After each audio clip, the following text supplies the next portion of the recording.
ከሁለት ዓመት በኋላ ከስደት ተመለስኩ። ወዳደኩበት እትብቴ ወደ ተቀበረበት ሁለት ዓመት ብቻ የልጅነት ትዝታዎቼ ሁሉ ወደ ታተሙበት ሰፈር ሄድኩ። የነ ካሊድ ቤት ትቼው እንደሄድኩት ጠበቀኝ። ለተወሰኑ ደቂቃዎች ፈዝዤ ቤቱን እያየሁ ቆምኩ። የልጅነት መልኬ በፈገግታ እና ሲለኝ ታየኝ። ሻንጤን እንደያዝኩ ወደ በሩ ተጠጋው። ካሊዶ ምን ደርሰው አግብቶ ወልዶ ቋቋው። የካሊድ ታናን ከፈተችልኝና አቤት አለችኝ። ያደረኩትን ኮፍያ ወለኩትና ፈገግ ብዬ ሃናን እንዴት ነሽ አልኳት።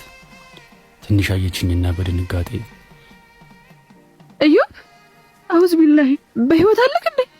ካሊድ እዮብ መጥቷል። በላይ ጮች ወደ ውስጥ ገባች።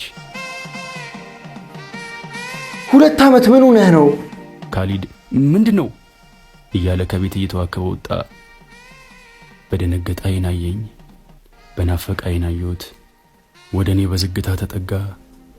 ፈገግ ባለ ፊት አረሳኝም አይደል አልኩት። እንባ ባቀረረ አይን እዮብ የሞትክ መስሎኝ ነበር እኮ 2 ዓመት ሙሉ የጠፍተ ነው አለኝ። ታሪኩ ረጅም ነው። አታቅፈኝም አሁን አልኩት።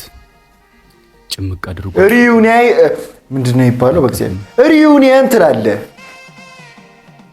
ሲስተርየዋ ራሱ ደስ አላት። ወንድሜ አለኝ።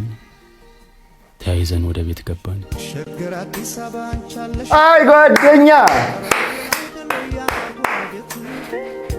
በየሰፈሩ ሲጀምር እንደዚህ አንድ ጀለስ አላችሁ። በቃ እሱን ወይ ሼር አድርጉለት ይሄን ቪዲዮ ወይ ሜንሽን አድርጉት።